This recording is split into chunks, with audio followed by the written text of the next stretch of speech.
హరి ఓం. ప్రియపుత్రి పుత్రులారా, ఒక విశేషమైన సూక్ష్మంగా పరిశీలిస్తే తప్ప అర్థం కాని ఒక అంశాన్ని, గూఢచర్యంతో మిళితమైన అంశాన్ని మీతో పంచుకుంటానండి. నేను ముందుగానే మీకు చెప్పుకొని ఉన్నాను. పివి నరసింహారావు సమీకరించిన, ప్రారంభించిన ఈ ధర్మహిత, ఏ ధర్మం అంటే కేవలం హిందూ సనాతన ధర్మమే కాదండి, మానవతా ధర్మం. హిందూ సనాతన ధర్మంలో సర్వభూతస్థమాత్మానం సర్వభూతాని చాత్మని అనేటటువంటి ఉపనిషద్వాక్యము, గీతావాక్యము సహా మానవతా ధర్మం బేస్ మీదే ఉంది గనక ఇది హిందూ సనాతన ధర్మం తరపున అన్నట్లు ఉంది. కానీ ఎవరెవరైతే ఈ అద్వైతాన్ని, అవును ప్రతి ప్రాణి కూడాను ఈ సృష్టిలో సర్వము భగవంతుడి యొక్క రూపమే, భగవంతుడే అన్న స్పృహ కలిగి ఉంటారు. అలాంటి వాళ్ళందరినీ సమీకరించుకున్న ఈ ధర్మం కోసం యుద్ధం పివి నరసింహారావు ప్రారంభించారు. వారికి సంబంధించి వారి స్ట్రాటజీలన్నీ బయటకు ప్రకటించేందుకు నేను మాత్రమే అవుట్లెట్. దీన్ని పిచ్చి అని మీరెవరన్నా అనుకున్నా కూడా మీ ఎవ్వరి అభిప్రాయాలతో నాకు నిమిత్తం లేదు. ఎందుకంటే మీ ఎవరిని చూసి నేను ఈ యుద్ధం, ఈ డ్రామోజీ గాడి రహస్య కార్యకలాపాల గురించి పివి నరసింహారావుకి కంప్లైంట్ ఇచ్చేప్పుడు నేను పివి నరసింహారావుని కూడా చూడలేదు, సోనియాని కూడా చూడలేదు. అప్పటికది ఇందిరకి కోడలు, ఇల్లు గడపం పెట్టిన ఎల్లాలు కోడలు అని చాలా అనుకున్నాను. కానీ ఆమెని ఆ శాల్తీని చూసి కూడా మొదలుపెట్టలేదు. కేవలం గీతా వాక్యాన్ని, భగవంతుడిని నమ్ముకుని మొదలుపెట్టాను. కాబట్టి నన్ను ఎవరు ఏమనుకున్నా నాకు పట్టదు. భగవంతుడు నా గురించి ఏమనుకుంటున్నాడు, అసలు ఏమనుకునేందుకు భగవంతుడు నా నుండి వేరని కూడా అనుకోను. ఆత్మస్వరూపం అంటే అహం బ్రహ్మాస్మి, దట్స్ ఇట్. దీన్ని మీరు ఏమనుకున్నా నాకు నిమిత్తం లేదు.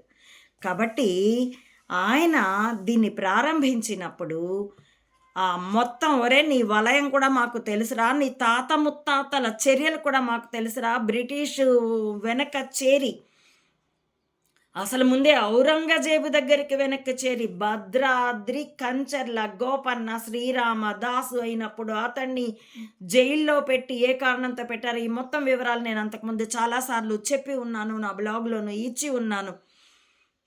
రాముడి గుడులు కడదాం, వసూలు చేయి, పాటలు పాడు అంటే రామ అన్నందుకు ప్రతిరోజు హింసించి 12 ఏళ్ళు అప్పుడు ప్రజల్లో పెళ్ళుబికిన ఆగ్రహాన్ని చల్లార్చేందుకు తానీషా కల్లోకి రామోజీ వచ్చి లక్ష్మోజీని వెంట పెట్టుకొని కంసాలికి ఇంట్లో తయారు చేసిన రామమాటలు ఇచ్చి రసీదు పుచ్చుకుపోయిన కళకి ఎవడు దర్శకుడు, నీ ఆ తాత ముత్తాత అక్కడి నుంచి మాకు తెలుసురా అని నా బ్లాగ్లో చెప్పాకే సిఐఏ సహా ప్రపంచానికి తెలియజెప్పాం.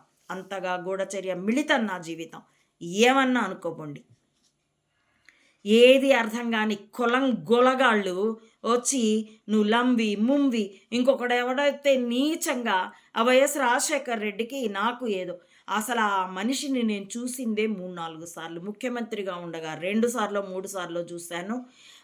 ఎంపీగా ఉండగా 2 సార్లు జూబ్లీ హిల్స్లో, ఒకసారి అతడి కడపలోను. చంబా చేత హెరాస్ చేయబడుతున్నప్పుడు జూబ్లీ హిల్స్లో మరొకసారి చూశాను. అప్పటికి ఎమ్మెల్యే అనుకుంటాను, ఎంపీ కాదేమో, నాకైతే కరెక్ట్గా గుర్తులేదు. 2000 సంవత్సరంలో. అతడు 2004లో ముఖ్యమంత్రి అయ్యాక 1-2 సార్లు 3 సార్లు చూశానేమో. నా లైఫ్ తెరిచిన పుస్తకం. ఎప్పుడూ నేను ప్రభుత్వ రికార్డుల్లో ఉన్నాను. లోన్ తీసుకొని ఎస్ఎఫ్సి నుండి, ఇండియన్ బ్యాంక్ నుండి లోన్ తీసుకొని ఫ్యాక్టరీ నడుపుతూను రికార్డుల్లోనే ఉన్నాను. రహస్య జీవితం నాకు లేదు, డ్రామోజీ గడికి ఉన్నట్టు. కాబట్టి మీరు ఏమైనా అనుకోండి, నేను మరోసారి చెప్తున్నాను, I'm the outlet of spying of PV Narasimha Rao's spying agency. That's all. నేను తప్ప ఇంకా ఎవ్వరూ కనబడరు. నేనే ముఖ్యమైన ఏజెంట్ని. కానీ ప్రచ్ఛన్నంగా పనిచేసే వాళ్ళు బొచ్చడి మంది ఉన్నారు. కాబట్టే ఇంతగా లీకులు అవుతున్నాయి. చంబాగాడి లీలలు, డ్రామోజీ గాడి లీలలు పై కారణంగా ఎవరన్నా ఉండనీగాక. కాబట్టి ఈ నేపథ్యంలో చెప్తున్నాను. ఒక 15, 16 రోజుల క్రితం నేను జగన్‌కి వార్నింగ్ ఇస్తూ ముందు వెనుకల వీడియోలో కూడాను నేను చెప్పాను. మెదళ్ళే ఆయుధాలుగా యుద్ధం చాలా స్లోగా సాగుతుంది. నత్త కంటే స్లోగా ఉంది. కాబట్టి నా సమయాన్ని కరెంట్ అఫైర్స్ పరిశీలించడానికి ఎక్కువ వెచ్చించనవసరం లేదు. కాబట్టి ఆధ్యాత్మికం ఎక్కువ చెప్పుకుంటాను అని భజగోవిందం, అలాగే నీతి శాస్త్రం, నీతి చంద్రిక ఇట్లా చెప్పుకుంటూ వచ్చాను. మట్టి దీపాలు, తత్వాలు కూడా పాడుకున్నాను. అయితే 15, 16 రోజుల క్రితం జగన్‌ని హెచ్చరిస్తూ మర్మ భాష, స్పయింగ్ భాష, మిమిక్రీ మాయలో పడి ఏదో నెక్స్ట్ గెలుస్తాను, ట్యాంపర్‌లో నాకు అవకాశం వస్తుందేమో, ఇస్తారేమో అని మోడీ మాయ మాటలకి లొంగి భ్రమపడకు జగన్. నీతో పాటు కనీసం 1,00,00,000 మంది 1.4 కోట్ల అభిమానులు. వాళ్ళ కుటుంబ సభ్యుల్లో కొందరన్నా వాళ్ళ అభిమానులకి సపోర్ట్‌గాను ఉంటారు కదా! కాబట్టి కొన్ని కోట్ల మంది నిన్ను నమ్ముకొనున్నారు. నట్టేట ముంచకు వాళ్ళని. గమనించుకో, మిమిక్రీ మాయలో ఉన్నావు నువ్వు అనన్నాను. ఆ తర్వాత ఇటీవల 2, 3 రోజుల క్రితం కూడా కొల్లలుగా వీడియోలు, జగన్‌లో వేగం ఎందుకు పెరిగింది 10 రోజులుగా అంటూ చాలా విశ్లేషణలున్నాయి. ఎందుకు పెరిగిందో ఇది కూడా ఒక కారణం. అతడు ఎందుకంటే మిమిక్రీ మాయను నేను అనుభవించాను. రామోజీగాడు వాడి పేపర్‌లో మా ముఖం పెట్టి ఇప్పుడు అచ్చంగా మోడీ పెడుతున్నాడే హిందువులకి మిత్రువు ముఖం. కానీ బ్యాక్‌లాగ్ వాడు శత్రువు. Just equal to Antonio Maino, the bar women Sonia. సమానం ఇద్దరు. అలాగే వాడి పేపర్‌లో కూడా మా స్పయింగ్ భాషని మిమిక్రీ చేసేవాడు. చాలా రోజులు మేము దాంట్లో పడ్డాం. మా వాళ్ళు పడనిచ్చారు కూడా. ఎందుకంటే ఆ మాయ మాకు కాదు. మేమెటు యుద్ధంలో ఉన్నాం. మాయనైనా దేన్ని మా సుప్రీం ఇస్తే ఆ ప్రకారమే చేసాం. అప్పుడు సన్యసించే వరకు. ఇప్పుడు సన్యసించాక నేను ఇంకెవరికి లోబడాల్సిన అవసరం లేదు. అందుకే దాన్నే అన్నాను నేను. కళ్ళెం ఎరగని అడవి గుర్రాన్ని నేను, జూలు విదిల్చిన సింహాన్ని నేను అని అందుకే చెప్పుకున్నాను. ఆత్మస్పృహ కలిగిన ఎవ్వడైనా ఎవ్వడికి లోబడడు. ఎందుకంటే ప్రాణభీతే ఉండదు, ఇంకే ఉంటుంది గాక. అందున సన్యసించాను. ఆకలి భయం కూడా లేదు. గృహిణిగా ఉన్నప్పుడు అది ఉండేది. అయ్యో ఎవరినైనా అడగాలంటే సిగ్గు కదా అని. ఇప్పుడు అడగడం నా స్వధర్మం. దర్జాగా అడుగుతాను, భవతి భిక్షాందేహి అని. కాబట్టి ప్రతి వీడియో చివరిలో కూడాను నేను సపోర్ట్ మీ ఫైనాన్షియల్లీ అనే చెప్తున్నాను. కాబట్టి ఈ నేపథ్యంతో మరొకసారి పరిశీలించి చూసుకోండి. జగన్ని మేము మాయలో పడుతున్నావు, స్పయింగ్ లాంగ్వేజ్, మిమిక్రీలో ఉన్నావు, check your self mister Jagan అన్న తర్వాత ఒక 4-5 రోజుల్లో 4-5 రోజులు కూడా పడలేదనుకుంటాను, అతడు వేగం పెంచాడు. దాన్నే ఇప్పుడు చూస్తున్నారు. వేగం పెరిగింది కాబట్టి ఈ యుద్ధం మళ్ళీ నేను నా మెదళ్ళే ఆయుధాలుగా యుద్ధం తాలూకు, కరెంట్ అఫైర్స్ తాలూకు, దీని తాలూకు వీడియోల్ని పొలిటికల్ అని అనుకుంటారు మూర్ఖ నారాయిస్టులు. ఎందుకంటే కులం మత వైషమ్యాల్లో నిండి ఉన్నారు కాబట్టి. అదే ఆత్మచింతన, ఆధ్యాత్మిక సాధన ఉన్న వాళ్ళకైతే ఈ పొలిటికల్ అన్న ముసుగు మాటున చేరినటువంటి ధర్మాన్ని ధ్వంసం చేస్తున్న ఈ గూఢచర్యం అర్థమవుతుంది. కాబట్టి నేను ఎక్కడో పుణ్యక్షేత్రాలకు వెళ్తే 10 మంది నన్ను గుర్తుపట్టి పలకరించారు.